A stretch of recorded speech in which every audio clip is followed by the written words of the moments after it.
నమస్తే, welcome to Telugu రాజ్యం. ప్రస్తుతం మనతో పాటు ఉన్నారు సీనియర్ జర్నలిస్ట్ భరద్వాజ గారు ఉన్నారు. సార్ నమస్తే. నమస్తే. ముఖ్యంగా తెలంగాణలో తెలంగాణ పోలీసులు వర్సెస్ ఐబొమ్మను కనుక టచ్ చేస్తే అందరి జీవితాలు బయట పెడతాము, జీవిత భాగములు బయట పెడతాము, అందరి డేటా మా వద్ద ఉందన్నట్టు కూడా ఐబొమ్మ హెచ్చరిస్తున్న పరిస్థితి.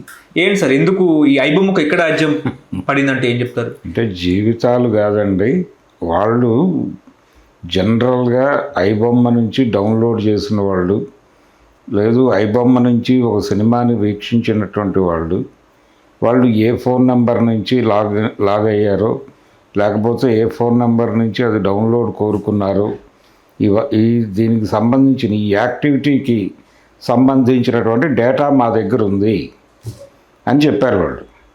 ఈ డేటాలో వాళ్ళ అనలిస్టులు అనలైజ్ చేయగా వాళ్ళకి దొరికిన సమాచారం ఏంటంటే, ఈ ఫోన్ నెంబర్లు, ఈ ఐపీ ఐడీలు ఇవన్నీ వెరిఫై చేస్తే దీనిలో చాలామంది సినిమా వాళ్ళు కూడా ఉన్నారు. ఎవరు సినిమా వాళ్ళు అంటే నార్మల్ పీపుల్ కాదు, సినిమా సెలబ్రిటీస్, పెద్ద పెద్ద నటులు, 100 కోట్ల రెమ్యూనరేషన్ తీసుకుంటున్న నటులు, అలాగే ప్రొడ్యూసర్లు, భారీ సినిమాలు తీస్తున్న నిర్మాతలు, భారీ సినిమాలు తీస్తున్నటువంటి డైరెక్టర్లు, వీళ్ళందరూ కూడా ఉన్నారు. మా కంటెంట్ కన్జ్యూమ్ చేశారు వాళ్ళు. కాబట్టి వీళ్ళందరి ముఖాలు, వీళ్ళందరి పేర్లు మార్కెట్లో పెడితే ఏమిటి పరిస్థితి అని అడుగుతున్నారు వాళ్ళు. చాలామంది సినిమా సెలబ్రిటీసు థియేటర్కి వెళ్ళి సినిమా చూడటం లేదు, ఏదో ఒక ప్లాట్ఫామ్ నుంచి సినిమా డౌన్లోడ్ చేసుకుని చూస్తున్నారు. ఇది తప్పు కదా. ఎథిక్స్ పాటిస్తున్నారా వీళ్ళందరూ? పాటించకపోగా వీళ్ళందరూ ఈ పైరసీ నివారించాలి అని తెల్లారలేస్తే మాట్లాడతారు. కానీ అసలు పైరసీ ఎందుకు జరుగుతోంది, ఎందుకు పైరేటెడ్ కంటెంట్ని జనాలు కన్జ్యూమ్ చేస్తున్నారు, ఎందుకు చేయాల్సి వస్తుంది అంటే, మీరు థియేటర్కి రాలేని పరిస్థితి కల్పించారు ప్రేక్షకులకి. మీ థియేటర్కి ఎందుకు రావట్లేదు అంటే, మీ సినిమా పెద్ద హీరోలతో రిలీజ్ అవగానే ప్రీమియర్స్ అనే పేరుతో 1000 రూపాయల టికెట్లు అమ్ముతారు. మీరు 1000 రూపాయలకి టికెట్లు అని చెప్తారు, క్రేజ్ పెరిగితే 2000కి తీసుకెళ్తారు దాన్ని. దీనికి ప్రభుత్వాలు కూడా అంగీకరిస్తున్నాయి. ఎందుకు మీరు 2000 పెడుతున్నారు లేదా 1000 రూపాయల టికెట్లు అమ్ముతున్నారంటే, ప్రభుత్వాలను మీరు కన్విన్స్ చేస్తున్న డైలాగ్ ఏంటంటే, ఖర్చు పెరిగిపోతుంది సినిమా మీద అని. మేము 500 కోట్లు పెట్టి సినిమా తీస్తున్నాం, 250 కోట్లు పెట్టి తీస్తున్నాం అని చెప్పి ప్రభుత్వాలను కన్విన్స్ చేసి రేట్లు పెంచుకుంటున్నారు. కానీ ఈ ఖర్చు ఎక్కడ పెరుగుతోంది?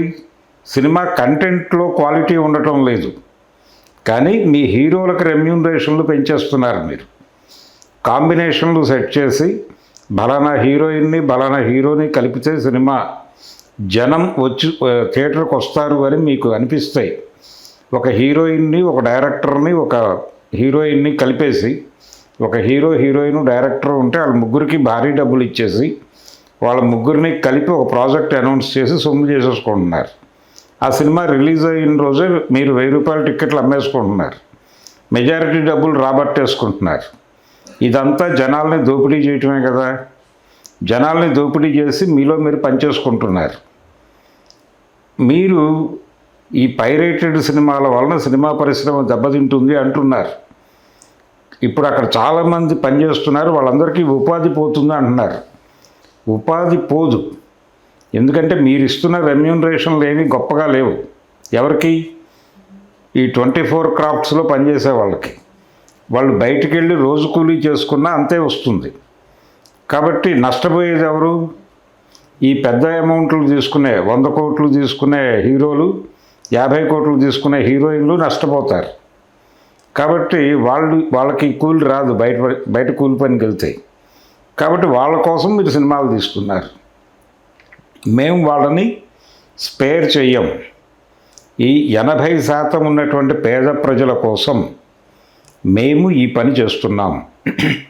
వాళ్ళకి సినిమా ఉచితంగా చూపిస్తున్నాం మేము. మీరేమో థియేటర్కి రాలేని పరిస్థితి కల్పిస్తున్నారు. ప్రీమియర్స్ 1000 రూపాయలకు అమ్ముతున్నారు, రెగ్యులర్ షోస్ ఏమో 100 రూపాయలు, 150 రూపాయలు పెంచి అమ్ముతున్నారు. మొదటి వారం అమ్ముతున్నారు కదా.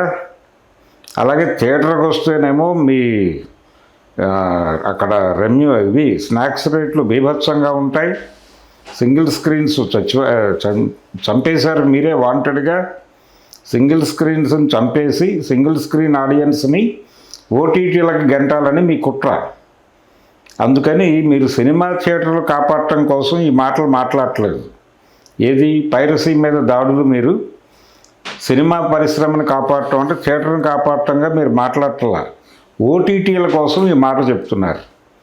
ఓటీటీలకు వెళ్ళిపోవాలి. సింగిల్ స్క్రీన్కి వచ్చేటువంటి ఆడియన్స్ ఓటీటీలకు వెళ్ళిపోతే మీకు అక్కడ డబ్బులు వస్తాయి. అందుకని మీరు ఈ గ్యారంటీ చూపిస్తున్నారు ఓటీటీ వాళ్ళకి.